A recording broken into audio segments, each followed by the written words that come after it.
خوتي وداتي مساء الخير عليكم بونسوار tout le monde اهلا وسهلا مرحبا بكم يا جماعة الخير. J'espère que vous allez bien malgré les pesanteurs, les difficultés, les mauvaises nouvelles. C'est un été sinistre, franchement 2022 à date c'est un été sinistre. Des canicules, des crises écologiques, économiques, financières, des guerres, des problématiques géopolitiques. C'est vraiment très très compliqué cet été. Il était vraiment particulièrement dur et ce n'est pas particulièrement dur et ce n'est pas encore fini. Ce n'est pas encore fini. La dernière semaine de août nous promet des rebondissements dans plusieurs secteurs. En Algérie on en souffre, de cet été 2022. Vous n'avez Algérie part. Nous sommes les gardiens d'intérêt général. Nous avons fait le serment de protéger l'intérêt général et de le défendre jusqu'au bout, quoi que cela puisse nous coûter. Justement, c'est une affaire de violation caractérisée et abusive de l'intérêt général que je vais vous révéler ce soir. On a enquêté au niveau du consulat général d'Algérie à Marseille, qui est l'un des plus importants consulats d'Algérie en France. L'Algérie dispose d'un réseau consulaire immense en France, pratiquement 18 consulats, à travers 18 grandes villes en France. La communauté algérienne en France, elle est immense. Plus de 2 millions de personnes sont immatriculées au niveau des consulats algériens. Nous avons mis au bas mot plus de 4 millions de personnes qui sont d'origine algérienne, ou des franco-algériens, ou des français d'origine algérienne, ou des Algériens installés en France, ou des descendants de la première ou la deuxième génération d'immigrés algériens en France. Donc c'est une grosse communauté, ce qui explique le nombre important des consulats algériens en France pour répondre aux besoins de cette communauté. Malheureusement, au consulat général d'Algérie à Marseille, s'est passé quelque chose de tout simplement inouï.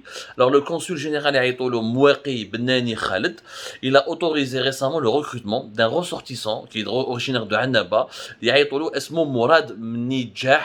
Mourad Mnidjah qui est né au mois de mars 1966 à Annaba. Donc c'est une personne assez âgée, voilà, né en 1966, d'origine, bon, il est de Annaba, il a la nationalité algérienne. Elle a été recrutée par le consul général à Marseille, mais sans aucune vérification. Et ce personnage, il est troublant. Là, il est troublant. D'abord, il habite à Toulon, il habite plutôt dans une adresse à l'avenue de Toulon, dans le 6e arrondissement de Marseille. Et son recrutement, il a vraiment suscité une grosse polémique au sein de la communauté algérienne basée à Marseille. Et nous saluons les Algériens de Marseille. Ils sont très nombreux à nous suivre, comme ça. Alors ce monsieur d'abord n'a aucun niveau d'instruction. Il est recherché en Algérie pour non-remboursement d'un crédit en sèche. Donc il a des problèmes avec la justice en Algérie. Il travaille au niveau du consulat général d'Algérie à Marseille. Il travaille pour l'État alors que c'est la justice algérienne qui lui reproche une affaire et qui le recherche. Troisièmement, il a un train de vie étonnant. Il a un train de vie princier, c'est de la BSB. La preuve, il roule avec un Mercedes, une véhicule Mercedes. Sa Mercedes, elle est plus rutulante et plus luxueuse que la Mercedes du consul général. Son véhicule, il est beaucoup plus luxueux, il est beaucoup plus sophistiqué, plus récent que le véhicule du consul général lui-même. Donc c'est il ne manque de rien, il est aisé quand tu as un Mercedes, tu vis le 16e arrondissement de Marseille, qui est un quartier plus ou moins chic, et quand tu as des revenus apparemment qui te permettent de financer un train de vie l'EBSB, un train de vie de bourgeois, pourquoi aller travailler au consulat général d'Algérie? En plus, il n'a pas de niveau d'instruction particulier. Il a une affaire avec l'enseigne. Zid, d'après nos informations, il avait racheté au mois de novembre 2011, le monsieur Mourad Mnidjah, il a racheté à Marseille une société dénommée Baraka, qui a pour objet la vente des produits informatiques et de téléphonie, et en plus il faisait des services de cybercafé et d'alimentation générale. L'affaire Hadi n'a pas dégagé beaucoup de bénéfices, à peine 2700 € d'après les investigations que nous avons menées, mais malgré cela, Mourad Mnidjah, il mène une vie avec de luxe. Alors que sa société et ses affaires n'ont pas prospéré en France. Comment il peut se permettre d'avoir une Mercedes, d'avoir autant de biens et de vivre aussi confortablement? Personne ne le sait. En tout cas, certaines sources à Marseille accusent Hada Mourad Mnidjah d'avoir des liens avec les milieux de Harraga originaires de Annaba, qui ont défrayé la chronique, ou qui ont été dans le milieu de la délinquance, ou là, qui exploitent de manière frauduleuse certains Harraga qui viennent d'arriver à Marseille. Par exemple, on nous a raconté pour une somme de 700 à 1000 €, des personnalités ou des milieux que connaît Hada Mourad Mnidjah peuvent se procurer un passeport d'urgence ou la même biométrique qui permettent à des haragas algériens de pouvoir revenir en Algérie ou là d'avoir un document au niveau du consulat. Donc, c'est des accusations, c'est des informations, il y a vraiment qui font froid dans le dos, qui sont inquiétants. Là, on a un trafic de passeports et trafic de passeports et trafic de documents administratifs délivrés par le consulat algérien en France. Moi, je dis, même à Paris, dans plusieurs consulats, Bobigny ou la Créteil, ou là, dans plusieurs consulats à travers la France, plusieurs sources rapportent des employés qui raquettent, des haragas, qui raquettent des ressortissants algériens dans la difficulté pour renouveler leur passeport ou là, pour faire leur passeport afin de pouvoir revenir en Algérie. Des témoignages aussi racontent que Hadam Mourad Menidjah est impliqué dans des escroqueries de plusieurs dizaines de personnes à qui on a promis des billets d'avion pour Air Algérie, des billets de navire, des billets de bateau pour les fameux Algérie Ferry. Donc il est cité dans plusieurs affaires vraiment bizarres. On parle aussi de commission de pots de vin pour les procurations, établies de manière régulière pour les passeurs de voitures neuves expatriés en Algérie.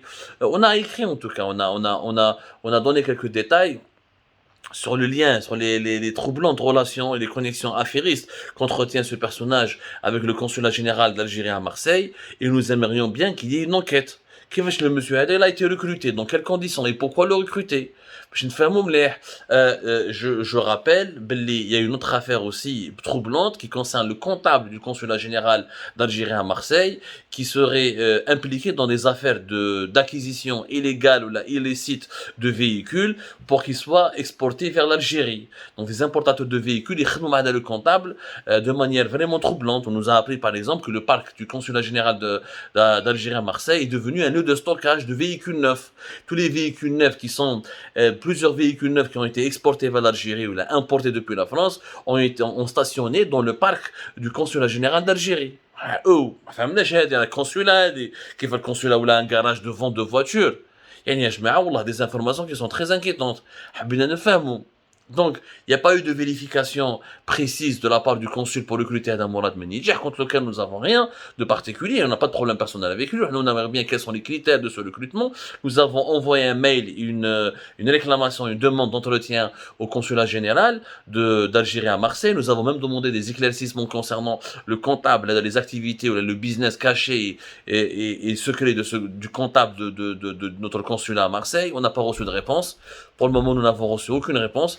On aimerait bien avoir des éclaircissements. Il s'agit quand même de l'argent public, il s'agit quand même du consulat général d'Algérie à Marseille, des recrutements bizarroïdes, d'un personnage affairiste qui mène une vie, donc vraiment un train de vie de luxe, qui a des Mercedes, des connexions affairistes, etc. Une personne assez âgée, 1966, qui se retrouve donc au sein du consulat d'Algérie, de manière comme ça inopinée, inexpliquée. Au moment où on parle le parc automobile, le parc automobile, le consulat général est devenu un lieu de passage pour les trafiquants de voitures, la plus importateur de voitures. Des voitures neuves sont rachetées à Marseille et stockées et stationnées dans le parking du consulat général, ensuite exportées vers l'Algérie. Elle dit, ça mérite une enquête. On aimerait bien que le ministère des Affaires étrangères réagisse rapidement. Les passeports, les renouvellements de passeports, les procurations à 1700 €. Des promesses de billets d'avion et de billets pour Algérie Ferry. C'est inquiétant comparatif, ce sont des pratiques très inquiétantes. Encore une fois, on demande au consul Mouaki Benani Khaled de s'expliquer, de s'exprimer, de rendre des comptes. C'est le consulat général, c'est la propriété de tous les Algériens, de toutes les Algériennes et de tous les Algériens. Nous réclamons des explications. Et la communauté algérienne à Marseille est inquiète, elle est bouleversée par ces pratiques.